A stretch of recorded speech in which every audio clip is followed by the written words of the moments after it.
제 수요일 다음 목요일 마태복음 3장 중심 본문 3장 1절에서 12절. 그 즈음 세례 요한이 등장했다. 그는 유대 광야에서 말씀을 전하였다. 그는 회개하라, 천국이 오고 있다고 말하였다. 알다시피 그는 선지자 이사야가 다음과 같이 말했을 때 언급한 그 인물이다. 광야에 외치는 자의 소리가 있어 이르되 너희는 주의 길을 준비하라, 주가 오실 길을 곧게 하라고 하였다. 요한은 낙타털로 만든 옷을 입고 허리에 가죽띠를 둘러맸다. 그의 양식은 메뚜기와 석청이었다. 예루살렘과 온 유대와 요단강 주변 전체가 다 그에게로 나왔다. 그들은 자기들의 죄를 고백하고 요단강에서 그에게 세례를 받았다. 요한이 몇몇 바리새인들과 사두개인들이 그에게 세례를 받으러 오는 것을 보고 그들에게 말했다. 이 독사의 자식들아, 누가 너희더러 임박한 진노로부터 피하라고 경고하더냐? 너희는 회개에 합당한 열매를 맺음으로 너희의 회개를 입증하는 게 좋을 것이다. 그리고 너희는 속으로 우리에게는 아브라함이라는 조상이 있다는 생각은 추호도 하지 말라. 내가 말하건대 하나님이 능히 이 돌들로부터 아브라함을 위한 자손들을 일으키실 수 있다. 이미 도끼가 나무 뿌리에 놓여 있다. 좋은 열매를 맺지 않는 나무는 모두 찍혀 불에 던져질 것이다. 요한은 계속해서 말했다. 나는 회개를 위해서 너에게 물로 세례를 주고 있다. 하지만 내 뒤에 오시는 분은 나보다 더 큰 능력을 가지셨다. 나는 그의 신을 드는 일조차도 감당하지 못한다. 그는 거룩한 성령과 불로 너희에게 세례를 베푸실 것이다. 그는 손에 키를 들고 자기의 타작 마당을 정리하고 알곡은 모아 곳간에 들이실 것이다. 하지만 쭉정이는 꺼지지 않는 불에 태우실 것이다. 아멘.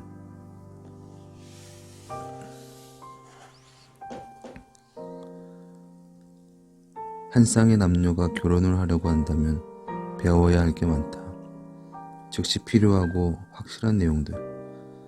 이를테면 상대가 어떤 음식을 좋아하는지, 어떤 취향의 음악을 좋아하는지, 휴일을 어떻게 보낼 것인지와 같은 내용들 말이다. 하지만 각자를 신비롭고 훨씬 더 특별한 존재로 만들어주는 심오한 내용들도 있다. 추억들이 그렇다. 서로 연결된 온갖 생각들로 빽빽이 들어찬 창고. 그리고 유서 깊은 가게의 역사. 그 속에는 대대로 반복해서 전해지는 이야기들. 그 배경에 소리 없이 자리 잡고 있는 뼈아픈 스품들. 남달랐던 사촌의 이야기, 비극적이었던 삼촌의 이야기, 책을 집필했던 고모와 사기를 당했던 중조부의 이야기들. 그러한 이야기들이 우리의 상상의 틀을 형성한다. 그런 이야기들이 새로운 상황들에 대한 우리의 반응을 좌우한다.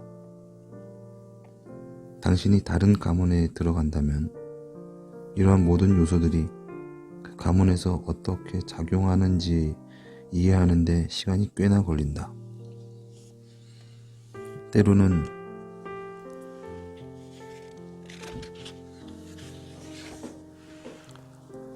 아주 초창기에 그들의 삶을 형성했던 더 오래고 심오한 이야기를 들어야만 이해할 수 있는 그들의 말이나 행동도 종종 접하게 될 것이다. 마태는 복음서를 집필하면서 독자들이 예수 그리스도를 믿음으로써 들어오게 된 한 가문의 위대한 이야기들을 배우는 데 도움을 주고 있다. 도움을 주고 싶었다.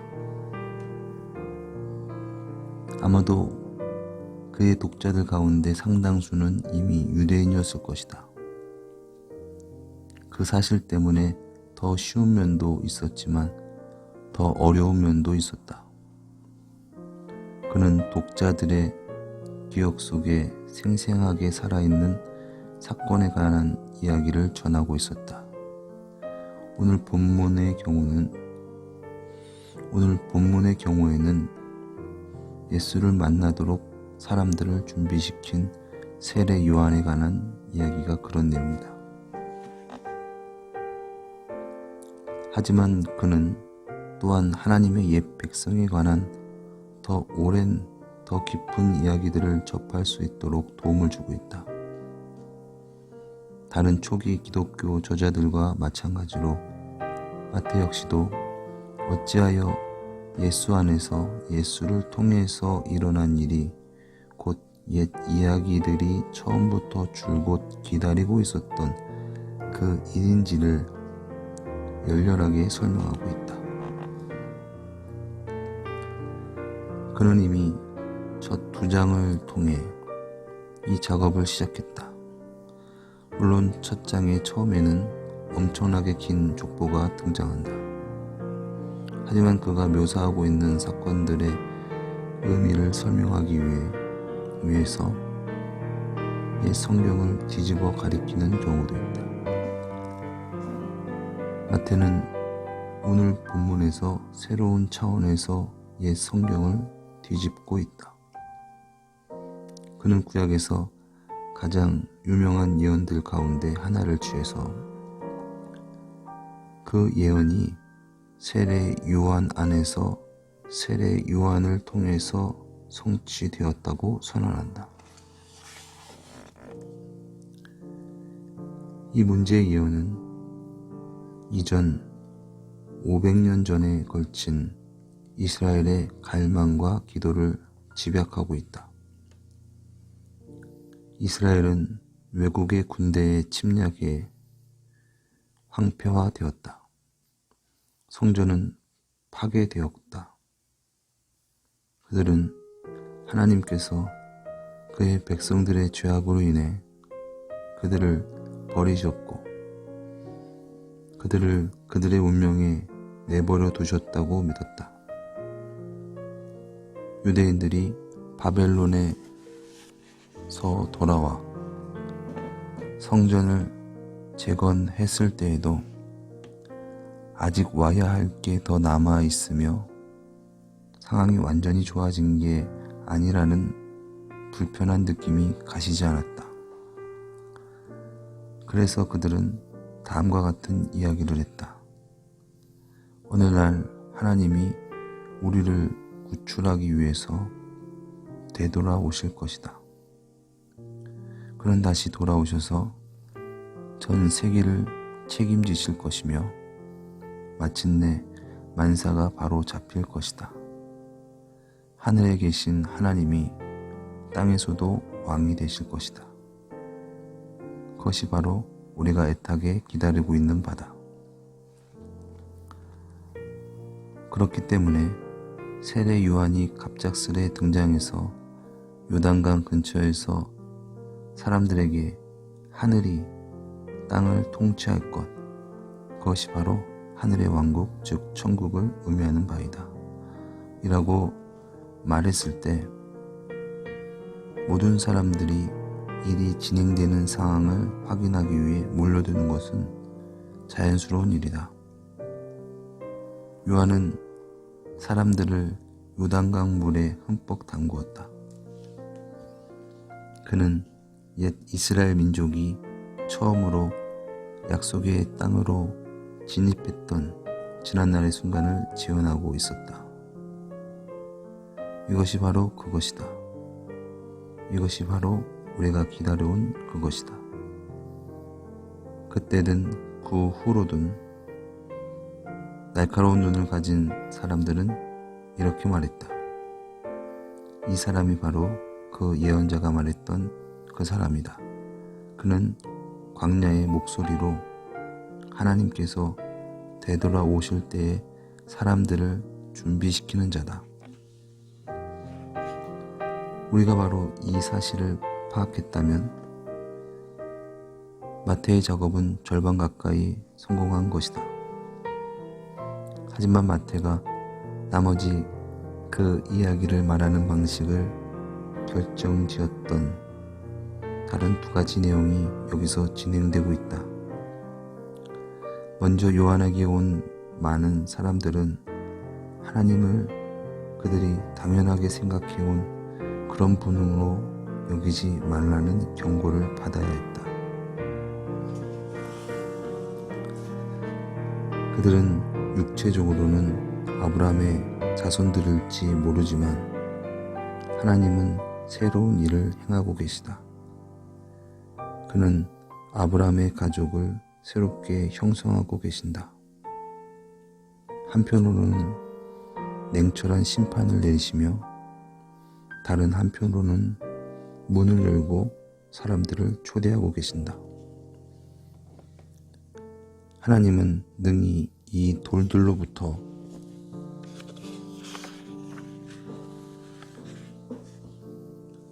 아브라함을 위한 자손들을 일으키실 수 있다. 이 말은 그들 다수가 그 이야기를 전해오던 방식이 아니다. 따라서 이 말은 그들에게 틀림없이 충격으로 다가갔을 것이다. 두 번째, 요한은 다른 분이 도착하시기에 앞서 그들을 준비시키고 있다고 사람들에게 계속해서 말했다. 그분은 그들의 상태를 당연한 것으로 간주하는 사람들의 반하는 판결을 내리실 분이며 하늘의 통치를 이 땅으로 가져오기 위해서 훨씬 더 극적인 방식으로 행하실 분이다. 다음 내용에서 우리가 발견하듯이 이분은 다름 아닌 예수시다. 마태가 예수에 관하여 말하고자 하는 모든 내용은 이 경고의 내용을 담은 예언의 성취로서 이해되어야만 한다. 오늘날 스스로를 예수의 제자라고 생각하는 우리들은 이 옛 이야기들에 세심한 관심을 가질 필요가 있다. 이 이야기들이 낯설게 다가올 수도 있지만 하지만 우리는 오직 이 이야기들이 어떤 식으로 작용하는지 배우고 난 후에야 우리가 이제 속하게 된 가문이 어떤 가문인지 이해할 수 있을 것이다. 오늘의 기도. 은혜로우신 주님, 당신의 통치가 하늘에서 땅으로 확장되어 나갈 때 우리가 당신의 이야기를 알고 당신의 가족으로 살아가도록 우리를 도우소서. 예수님의 이름으로 기도드렸습니다. 아멘.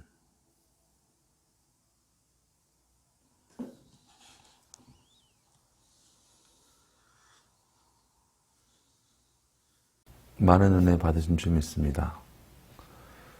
오늘 본문 말씀 마태복음 3장 1절에서 12절 말씀은 요한의 이 세례에 대해서 말씀하고 있는 말씀이죠. 또 이어서 이제 예수님께서 이 세례를 받으시는 그런 부분도 나옵니다.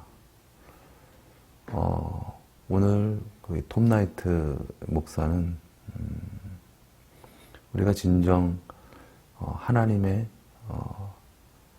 가문의, 즉 천국의 백성이 되고 또 하나님의 자녀가 되려면 어떤 그런 가문의 어떤 스토리를 정확하게 이해해야지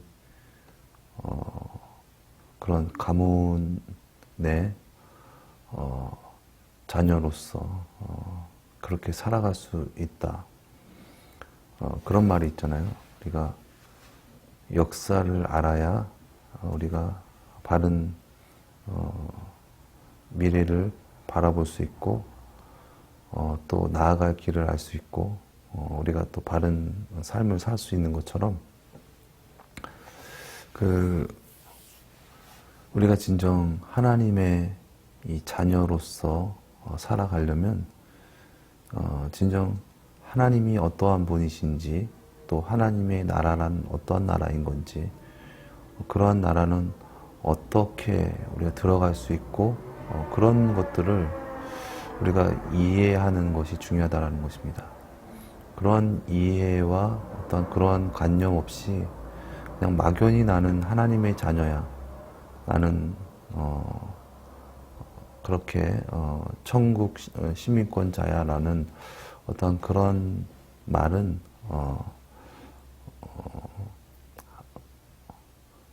있을 수 없다라는 어떤 그런 말을 하고 있습니다. 오늘 본문 이 말씀에도 이 세례 요한이 그 당시 이제 요단강에서 이 세례를 베풀 때에 바리새인들과 사두개인들이 이제 나오는 것을 보고 독사의 자식들아 누가 너희더러 임박한 진노로부터 피하라고 경고하더냐 너희는 회개에 합당한 열매를 맺음으로 너희의 회개를 입증하는 게 좋을 것이다 라고 말하고 또 너희는 속으로 우리에게는 아브라함이라는 조상이 있다라는 생각은 추호도 하지 말라. 내가 말하건대 하나님이 능히 이 돌들로부터 아브라함을 위한 자녀들을 일으키실 수 있다. 이미 도끼가 나무 뿌리에 놓여 있다. 좋은 열매를 맺지 않는 나무는 모두 찍혀 불에 던질 것이다 라고 말하였다는 것이죠. 하나님의 이 나라 또 하나님의 이 가문 그것은 그냥 막연히 어떤 육신적인 그냥 혈통으로 계승되어지고 그것으로 인해서 나는 하나님의 자녀야. 아주 쉽게 얘기하면은 모태신앙. 아버지가 믿고 어머니가 믿었으니 나도 그냥 믿는 거 아닌가라는 막연한 어떤 그런 막연한 신앙으로서는 하나님의 나라에 들어갈 수 없고 또 그런 하나님의 자녀로서 살아갈 수 없다라는 것이죠. 오늘 본문 말씀의 이 핵심은 이 세례인데 우리가 이 세례도 좀 막연히 생각하는 부분이 많은 것 같습니다. 예컨대 세례 받으면은 하나님의 나라에 들어가는 거고 또 세례는 뭐 그냥 교회에 들어가기 위한 어떤 입교 절차다라는 어떤 형식에 치우치는 부분들도 많이 있는 것 같습니다. 그런데 이 세례는 진정 회개에 합당한 열매를 맺는 것이 진정한 회개라는 것이죠. 정말 이 돌이키다, 이 뉘우치고 또 이제 돌이키는 어떤 그런 부분들이 이 회개인데 회개는 이제 오늘 말씀에서 보았을 때 크게 두 가지로 볼 수 있습니다. 그것은 요한의 세례와 또 예수님의 세례를 둘 수 있죠. 요한의 세례는 말 그대로 예수님을 맞이할 수 있도록 길을 준비하는 어떤 그런 역할을 합니다. 그래서 이사야서에 이사야 선지자가 예언한 그 예언의 이 말씀을 성취한 자가 세례 요한이죠. 그래서 세례 요한은 예수님을 마지막으로 증거한 이 선지자입니다. 그래서 광야에서 그 당시 세례 요한이 정말 무선지자의 시대를 깨고 혜성처럼 나타나서 이제 예수님이 오신다라는 어떤 그런 임박한 어떤 그러한 상황을 사람들에게 전파하고 또 그는 또 정결한 삶을 살아가면서 그렇게 사람들에게 또 이제 그런 물 세례를 이렇게 베풀었습니다. 이 물 세례는 말 그대로 내가 죄인이다라는 것을 깨닫는 것입니다. 내가 옳은 의로운 자가 아니고 나는 죄인이고 하나님의 구원을 필요하다. 그리고 하나님의 구원을 사모합니다. 라는 어떤 그런 의미를 갖고 있는 것이죠. 그러면 예수님의 이 세례는 무엇인가? 그 앞서 예수님께서도 요한에게 세례를 받으셨죠. 그 전에 사람이 세례를 받는다라는 것은 죄인이고 죄를 회개하는 것인데 그렇다면 예수님이 죄가 있으셔서 죄를 회개하시려고 세례를 받으셨던가 또 이러한 생각을 가질 수 있습니다. 그런데 좀 전에도 아까 말씀을 드렸지만은 요한의 세례는 오실 메시아를 맞을 준비를 하는 세례예요. 내가 죄인이고 나는 메시아가 필요합니다. 나는 구주가 필요합니다. 라는 어떤 그런 준비 단계적인 어떤 그런 회개라고 한다면은 이 예수님께서 받으신 이 세례는 진정 우리를 구원하시기 위한 그러한 세례를 의미하죠. 이것은 예수님의 세례이기도 하지만 또한 우리가 받아야 할 세례입니다. 그래서 예수님께서 오늘 말씀하셨죠. 너희가 나의 잔을 마실 수 있느냐? 너희가 나의 받을 세례를 받을 수 있느냐? 뭐 이런 말씀을 하셨습니다. 어쨌거나 예수님께서 요한에게 이 세례를 받으십니다. 그리고 또 오늘 본문 말씀에 오늘 본문 말씀에는 나와 있지는 않지만은 그 뒤에 말씀에 보면은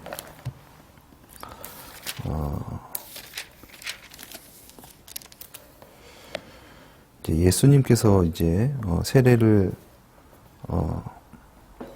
받으실 때 이제 요한이 예수님을 알아보죠.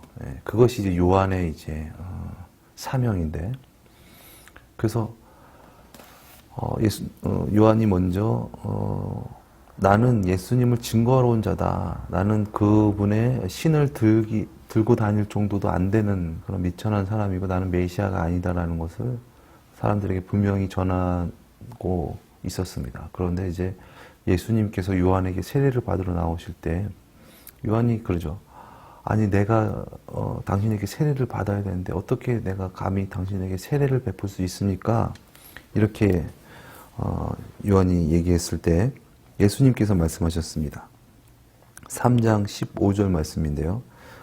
좀 쉽게 좀 다가가려고 쉬운 성경을 제가 읽어드리도록 하겠습니다. 예수님께서 대답하셨습니다. 지금은 그렇게 하자. 우리가 이와 같이 하여 모든 의를 이루는 것이 옳다. 그제서야 요한이 예수님의 말씀을 따랐습니다.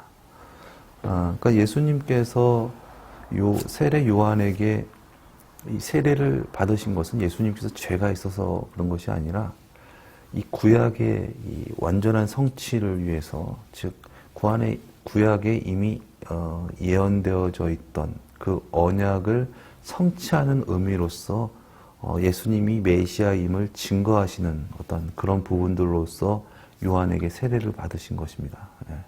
그래서 요한에게 이제 세례를 받으실 때 하늘이 열리고 하늘에서 하나님께서 이는 내 사랑하는 아들이다 라는 어떤 그런 음성이 들리고 성령이 비둘기 같이 임재하는 어떤 그런 이제 모습도 이제 나타내고 있는 말씀인데, 이 말씀 속에서 우리는 또 한 가지 발견할 것은 삼위일체의 하나님이 현존하시는 것을, 그러니까 따로따로 현존하시는 어떤 그런 것을, 그러니까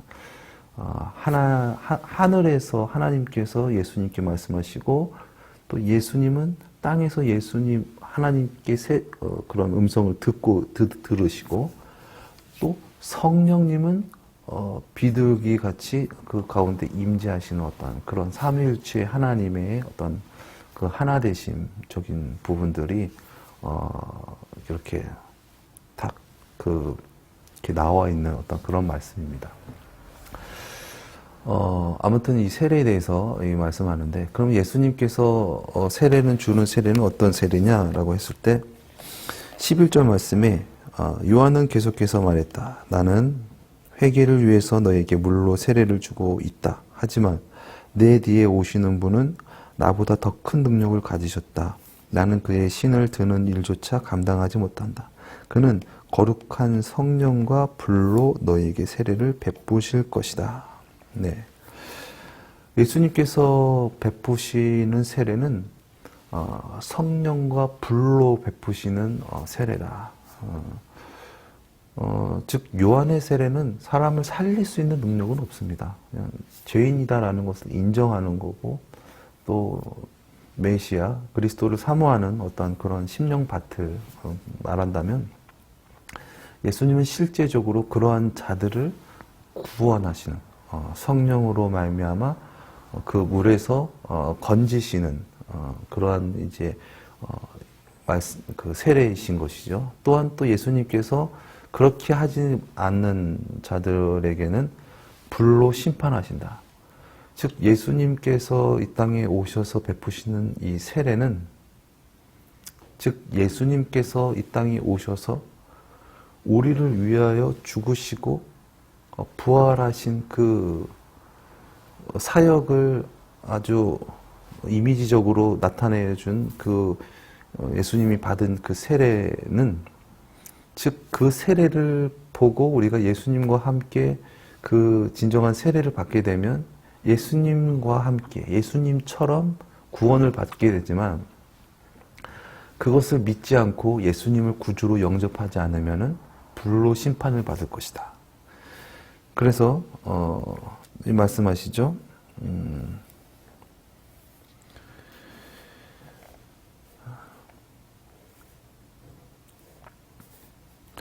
12절 말씀입니다. 그는 손에 키를 들고 자기 타작마당을 정리하고 알곡은 모아 곡간에 들이실 것이다. 하지만 쭉정이는 꺼지지 않는 불에 태우실 것이다. 그러니까 예수님께서 이제 키를 드시는데, 그 키로 알곡은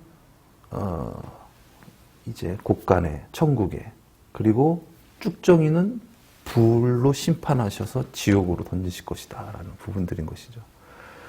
그래서 이 예수님과 함께 우리가 진정 예수님을 회개하고 예수님을 구주로 영접하여서 예수님과 함께 죽고 예수님과 함께 살아가는 것, 나를 부인하고 십자가를 지고 예수님과 함께 살아가게 되면, 그 다음은 하나님께서 예수님을 살리신 것처럼 우리도 하나님께서 살리신다. 심판을 받는 것이 아니라 살리신다. 그것이 바로 천국 백성의 삶이고, 그것에 대한 것을 진정 깨달아 회개에 합당한 열매를 맺으면서 주님을 맞이할 때 진정 우리가 진정한 이 세례의 의미를 깨닫게 되는 것이다 라는 것이죠. 그래서 요한복음 3장에 이 바리새인 이 니고데모가 그 예수님께 와서 예수님 당신은 하나님께서 보내신 선생입니다 막 이렇게 얘기를 했을 때, 예수님께서 그 니고데모에게 이렇게 말씀하셨죠. 사람이 거듭나지 않으면 사람이 물과 성령으로, 즉 요한의 세례와 예수님의 세례로 거듭나지 않냐면 하나님의 나라를 볼 수 없느니라. 그렇습니다. 물과 성령으로 거듭나지 않으면 우리는 하나님의 나라를 경험할 수 없습니다. 하나님을 믿는다라는 것은 진정 하나님께서, 예수님께서 나의 주가 되시고, 그래서 이제 그 주님으로 말미암아 내가 옮겨지는 것이죠. 그래서 죄에서 천국으로, 또 사망에서 영생으로 이렇게 옮겨지는 것인데, 그 옮겨짐은 어디에 있습니까? 예수님의 주되심, 그 주되심을 믿음으로 예수님을 따라서 살아갈 때, 즉 예수님으로 말미암아 살아갈 때 우리의 삶의 변화가, 진정한 변화가 있게 되는 것이죠.